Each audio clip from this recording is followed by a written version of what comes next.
continue on with these slides, and I'll teach about cardiac output.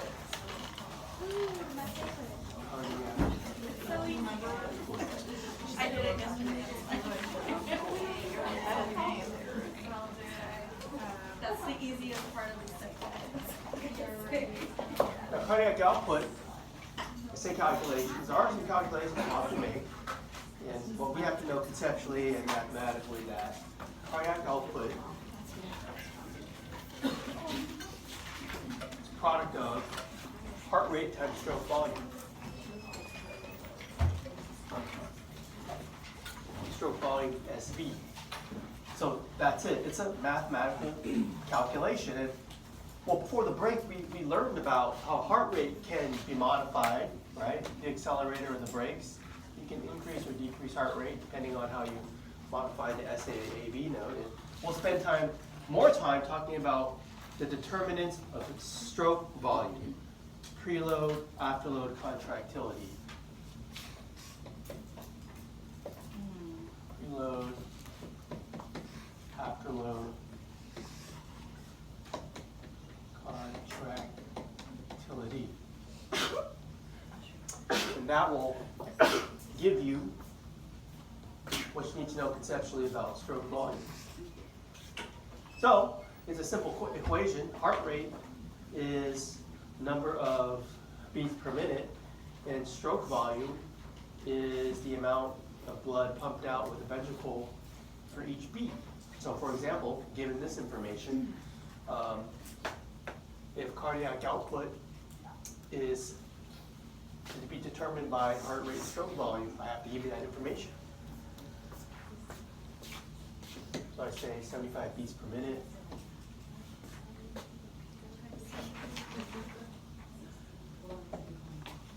And I'm saying stroke volume is the average 70 mils per beat.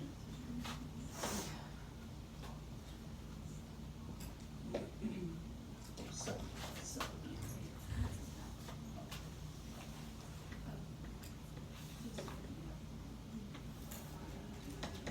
the beats cancel out. And if you want to bring a regular calculator, that will be allowed on the test.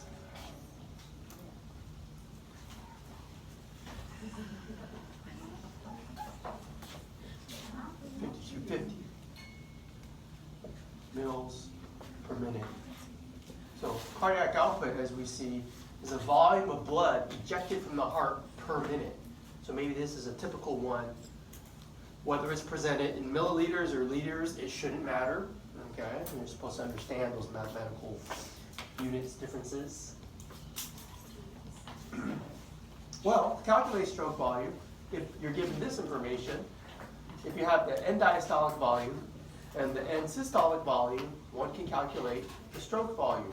For example, given this information, the stroke volume ought to be 80. Yeah. So, another way we can express stroke volume is as a percentage. I see at the top, how much of the EDV did you eject per beat? Let's remember what the EDV is. It's the amount of blood in the heart. It's the amount of blood at the end of diastole. It's the amount of blood available to pump. You don't pump out every drop. You eject a certain part and you have some leftovers. So the fraction that's ejected is the ejection fraction. So we teach about that.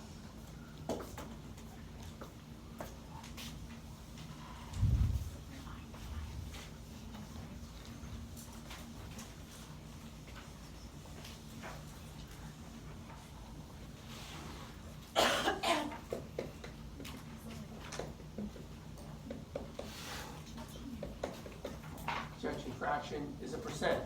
Percent is always part divided by the whole. It's a percentage. So in this case, the ejection fraction as a percentage is, well, the part that's ejected is the stroke volume. The whole is the amount available to pump, which is the EDV.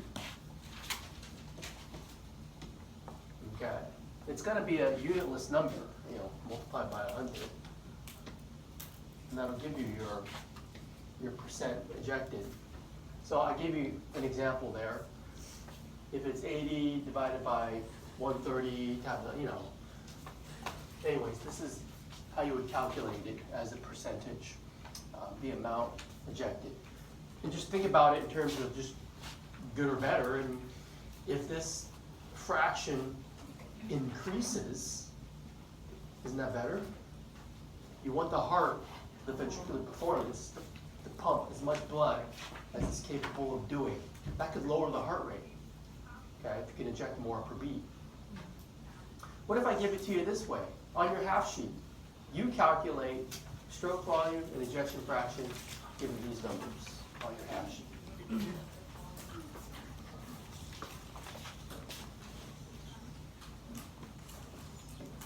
So somewhere on your half sheet, put SV equals and EJ. I'll be looking for that when I grade it.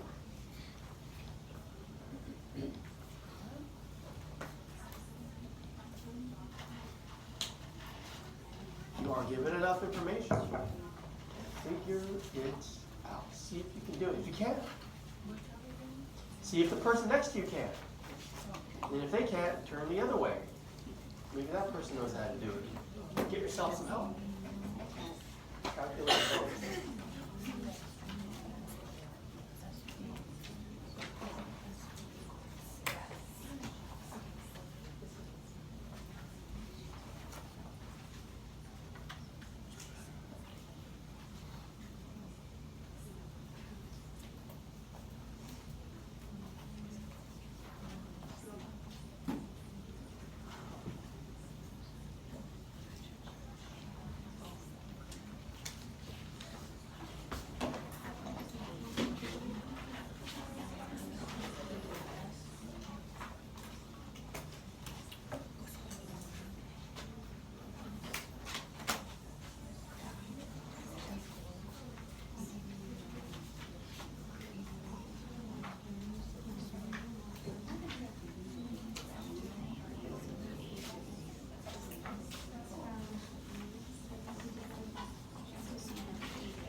All right, I'm going to move on. I'll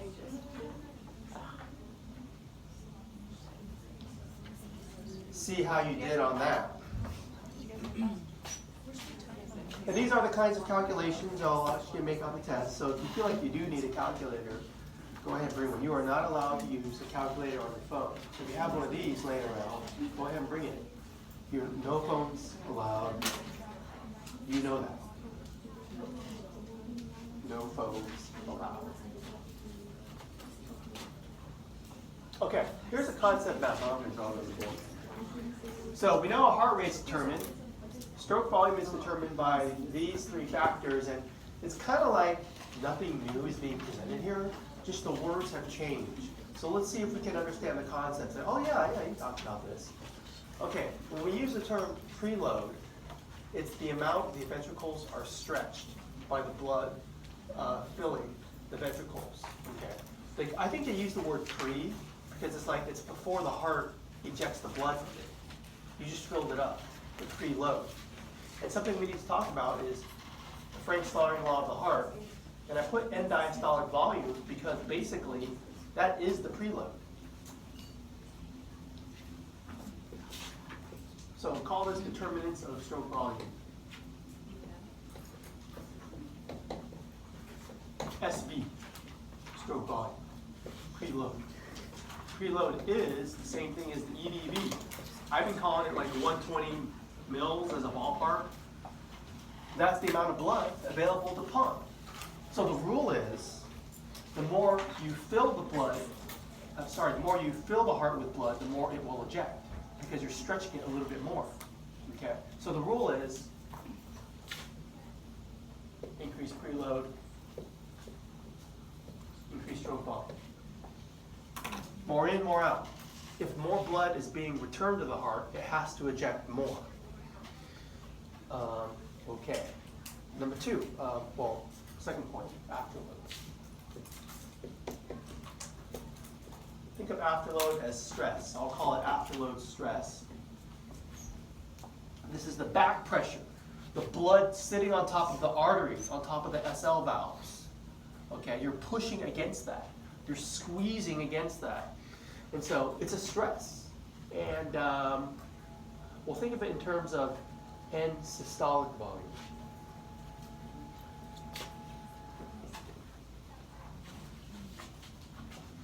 Think of it this way. Let's say you increase the afterload stress, and the heart can't eject as much blood. So you got more left over in the heart. You have more ESB. If you have that, then the rule is, well then, you've ejected less because the stress against the heart pumping has increased for whatever reason. So afterload stress will decrease the stroke volume, and that's the rule there. Contractility, third term.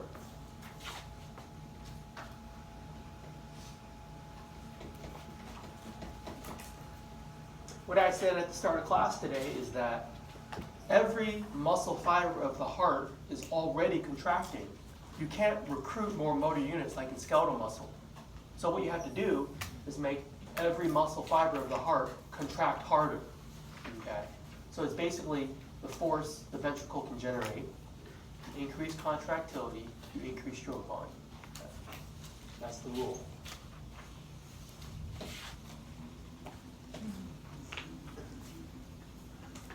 Cardiovascular training will make your heart stronger. Just one bout of exercise, whether you're trained or not, the heart will contract harder. Okay. So let's kind of look at some pictures and reinforce these concepts.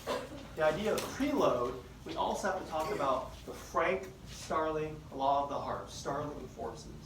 Now, this picture I've used for years, and I've noticed over the years that there's a mistake, but for now, preload is the stretch.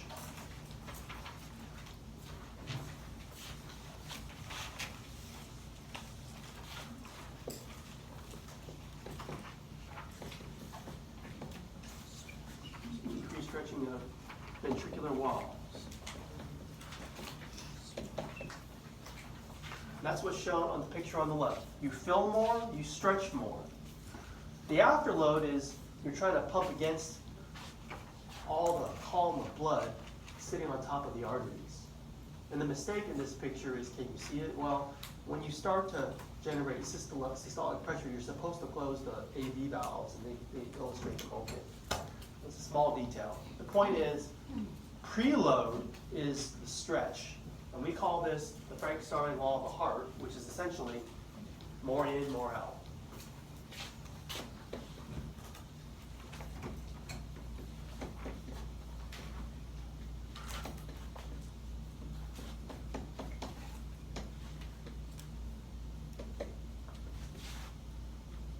More in means the heart will pump more out. That's the law. Easy enough to understand, but you have to understand why. The more you fill the ventricles, the harder they contract to eject the increased preload. It's the thing of beauty.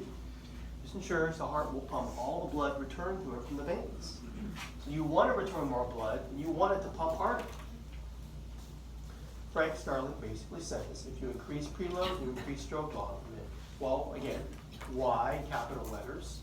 Why, if you fill them more, do they contract harder? It's that stretch. If you stretch the bag more, what you're doing is you're reaching a more optimal length-tension relationship of the sarcomere. That's the key understanding. So when you increase the stretch, put an arrow here, reach a more optimal sarcomere length.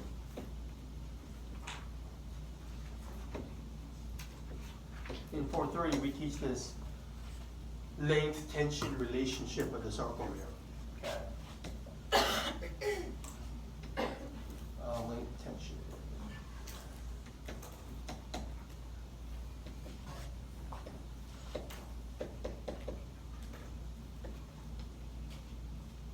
So let's review that length-tension relationship.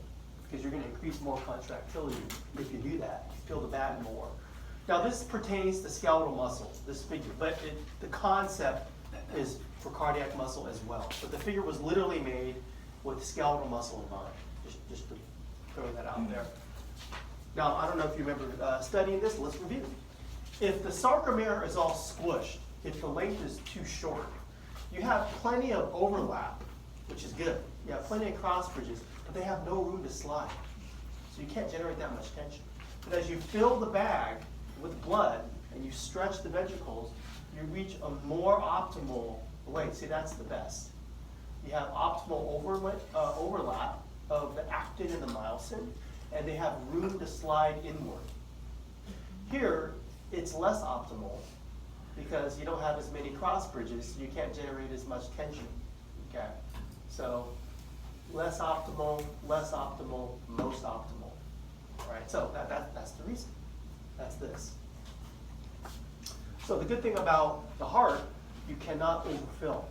What's preventing the overfilling? Remember the covering of the heart, or P? Pericardium prevents overfilling, so you won't worry about that here. Okay. Well, anyways, that's Frank-Starling, this data. You just fill the bag more, you just pump harder. With increased preload, ventricles are stretched because they receive more blood, which causes them to force more contraction. So this here, I also said this. This ensures equal cardiac output for RV and LV, right? If there's any sudden increase in one, well, you're going to return more to the left heart, and then the left heart will have to match it, right? Because you have two chambers contracting at the same time, they're both receiving blood. And if one speeds up, the other one will match it because of Frank-Starling. That's the beauty of it. Because it is a double loop and they're both connected. I think that point is worth noting. So this whole thing, more in, more out, ensures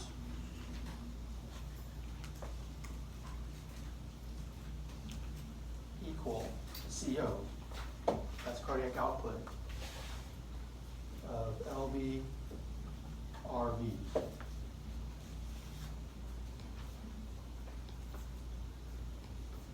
All right, afterload stress. And I remember my physiology professor, they always give the analogy of a guy doing a bench press. Because when you're trying to press a big load of weight, it's kind of like the heart. It's like trying to squeeze the blood to push the semilunar valve open.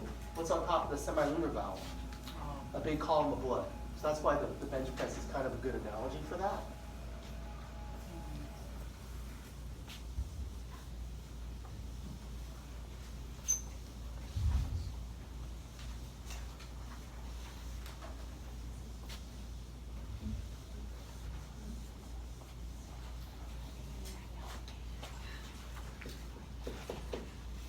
Afterload.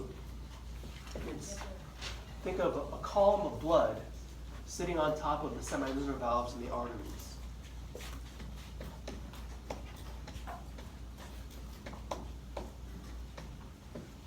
Column of blood sitting on top of the SL valves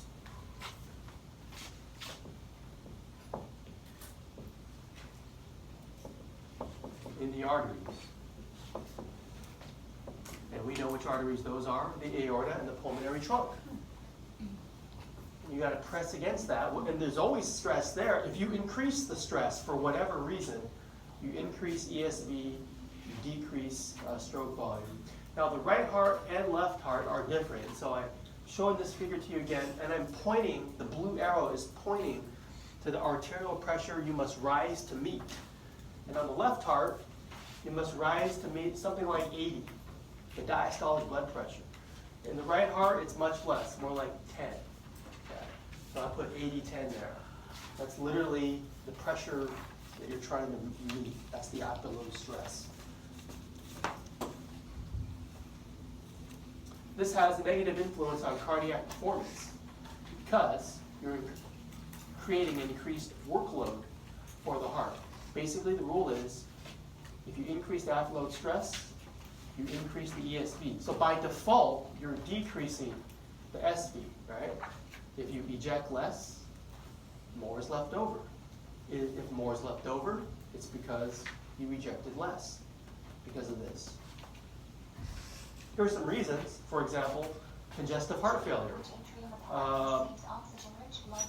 Persistent high blood pressure increases afterload stress. Coronary atherosclerosis causes ischemia. Multiple myocardial infarcts. So let's look at these three reasons as to why you would increase afterload stress. The first one, high blood pressure, hypertension. Normal blood pressure, as we'll see, is like 120/80. Units of millimeters of mercury, although typically it's not used in a clinical setting.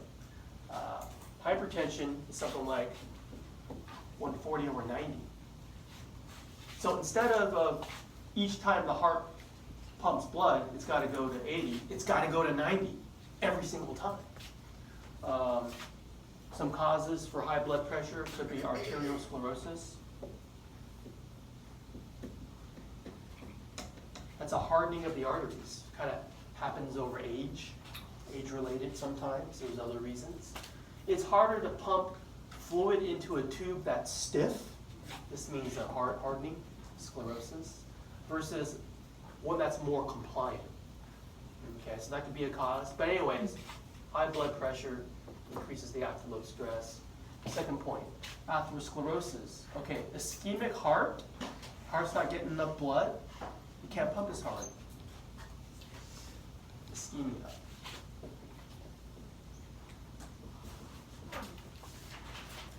The muscle is starved for blood, is basically what that means. Lack of blood flow.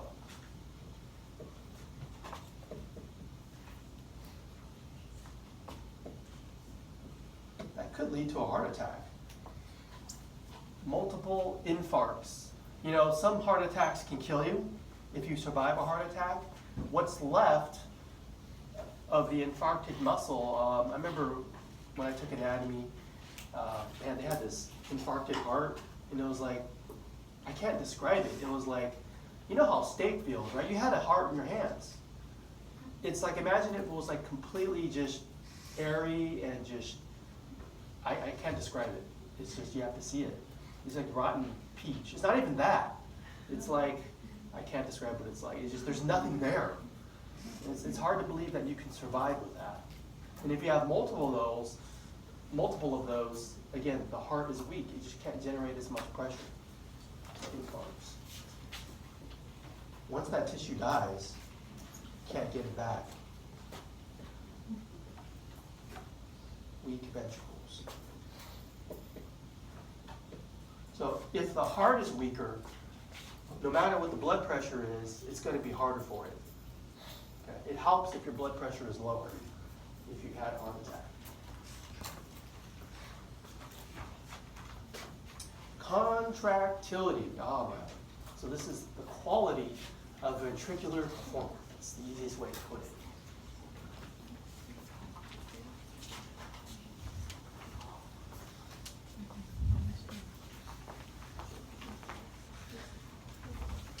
This lecture always makes me think about my activity level. And get out there and do it.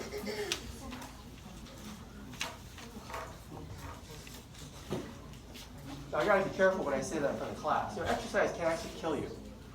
You gotta be careful. You gotta know what you're doing.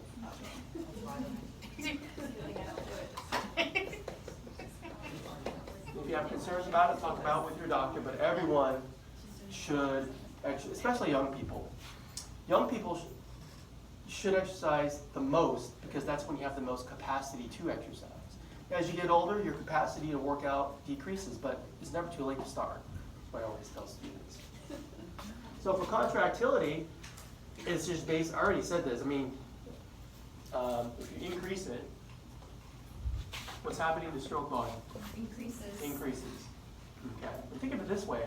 If you have the training effect of increased contractility, increased stroke volume, what should happen to your overall resting heart rate? RHR. Should it go up or down? Increase. If this is increased. Think about, what do you want? The heart wants to beat less, not more. Because I don't want to work as hard if I'm the heart.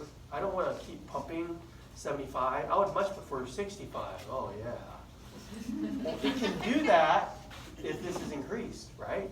If with each heartbeat, you're ejecting more, you can meet the metabolic demands of your body with less beats per minute. So it's desirable to have a decreased resting heart rate. Okay? Think of it that way. So here are the reasons why contractility, we see increases. Okay, one we already know. What are the causes of increased contractility? Increased preload. We already talked about that. More in, more out. That's a reason. Another reason to have increased contractility, say from the effects of endurance training, is increased calcium availability.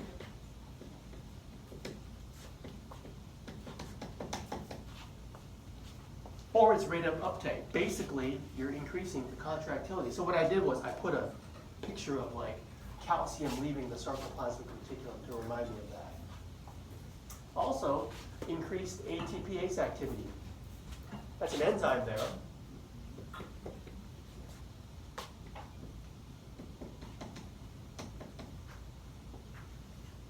The ATPase activity it's the enzyme associated with the myosin head that causes it to pivot during the cross-bridge cycling. Well, anyways, enzyme activity, and then also, I want to call number 4 SNS.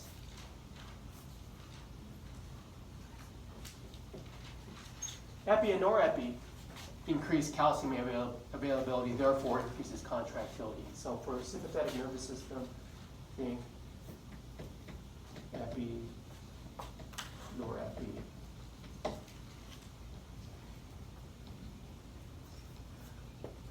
You know, exercise will do all of those things to increase contractility. And so, and I have a few slides on endurance training because of that. Endurance training is best for improving the capacity of this system. As we train, our hearts become a more powerful pump for those reasons. Okay? So you mainly increase the stroke volume. So the heart can do a much better job of getting blood to working muscles. Cardiac output can increase 20% from endurance training. An exercise that improves capacity for the cardiovascular system requires basically the big muscle groups, you know, from the core on down here, okay? Upper, mid, lower, just all the big muscle groups moved in a rhythmical fashion, whether it's cycling, jogging, swimming, rowing, whatever it is. We think the bout should be about 15 to 20 minutes, 3 to 5 days a week. This is important intensity, 75 to 85% heart rate max intensity. 70 to 85% HR max. How do you calculate your HR max? Well, the best way to do it is to go to a performance lab and do some kind of protocol on a bike ergometer. But the quick way to do it is just with your age. Heart rate max is 220 minus your age in years. So for example, what's the heart rate max of someone who's 20 years old? 200. If that's your max, just based on your age, you should be working out at 70 to 85% of 200. So you know, to know that you're in the zone, right? And there's a lot of devices where you can monitor your heart rate in real time as you're working out. So that's useful to know.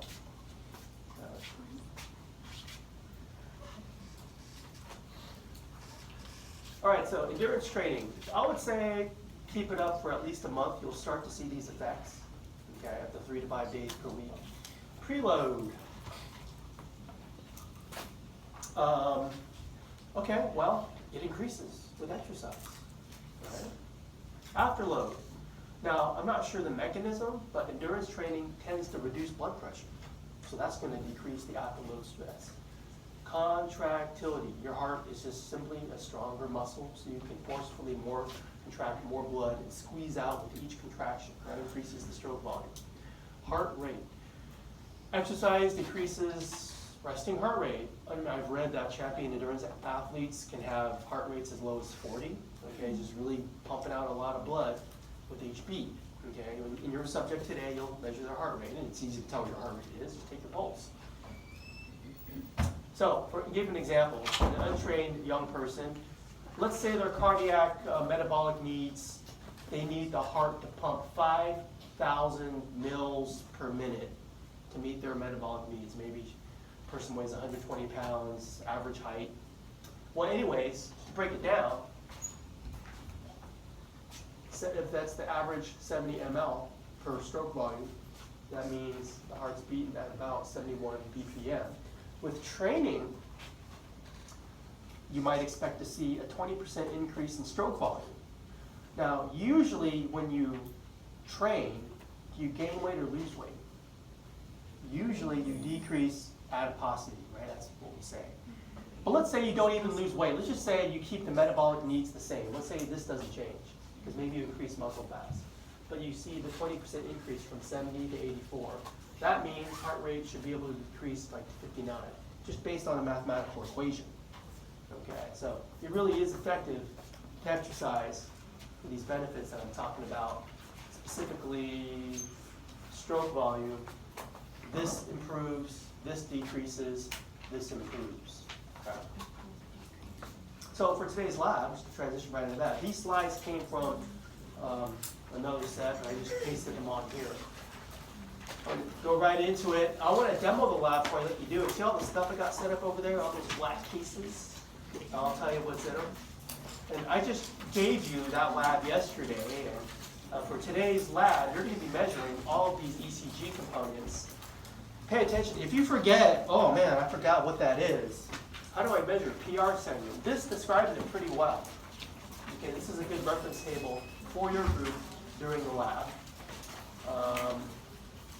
Starts on page 462. Basically, what you're going to be doing is, like I said, you'll have to figure out how your subject's going to lie down. You'll record some data. Then they're going to have to sit up or stand up. Record some more data. And the third thing is unhook them, let them exercise, and then rehook them up and see what you get. Get some more data from ECG. And I'll demo it so you kind of have an idea what I'm talking about. But here's the idea of the whole lying down, sitting up, or standing up. When you lie down, well, first of all, we are a bipedal organism. We stand upright, and we have the force of gravity that our blood has to pump against. But when you lie down, the reason why lying down is relaxing for us, you eliminate the hydrostatic pressure against gravity. Okay, so it all kind of evens out. But then if you all of a sudden stand up, all the blood rushes down, because everything's vasodilated here when you're relaxed. And all of a sudden you stand up and it rushes away. Now your heart's right here, beating in your chest. And what you don't know yet, there's sensors in there that detect the blood leaving. So the reflex is for the blood to compensate for this sudden drop in BP when you stand up by the heart rate increasing. So let me show you in data form. When you lie down, you're all relaxed. Then immediately stand up. The blood kind of pools towards the bottom. There's a drop in BP that your heart detects. It compensates by increasing the heart rate, and that's what I want you to observe in your subject. When they lie down, get some kind of base rate. When they stand up, get some more data, you should see a jump in heart rate. Okay, it's a reflex reaction. The word for that is kind of fancy. Let me write this on the board.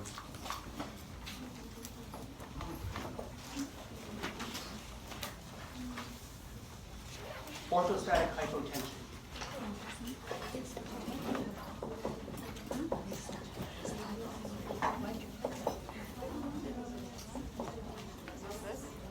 Hypo. Does this mean blood pressure is going up or down? Hypo. Down. And where do we see that? Right there. When you lie down and then stand up to reduce this. You're not going to observe that. What you'll observe, increasing heart rate, because we're not measuring blood pressure today, but we are measuring heart rate from the ECG. So let me demo that real quick. And I made a goodie bag for everyone. And I made sure everything is in it that you'll need to do today's lab. What's in the black case is a laptop computer, and this blue box is the BioPack hardware. That's also in there. We've got our cables and whatnot. Let me show you what you'll see. Let me turn this on.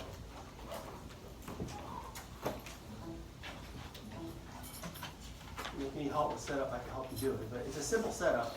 most students know how to turn on and plug in a laptop.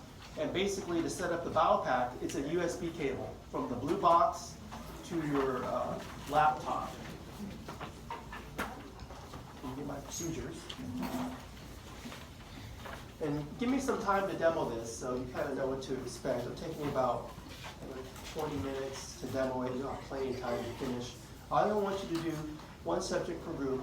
Well, we only have 8 setups, so you can't keep the same groups as yesterday. You'll have to form groups of 4 or 5. And if you need help finding a group, I can put you in one. And on your desktop, see that little man in the green circle there? There's one. Click on that, and if you hooked it up right, you should get to this menu, and you got to figure out which one you're doing, and we are doing LO5 ECG1. LO5 ECG1.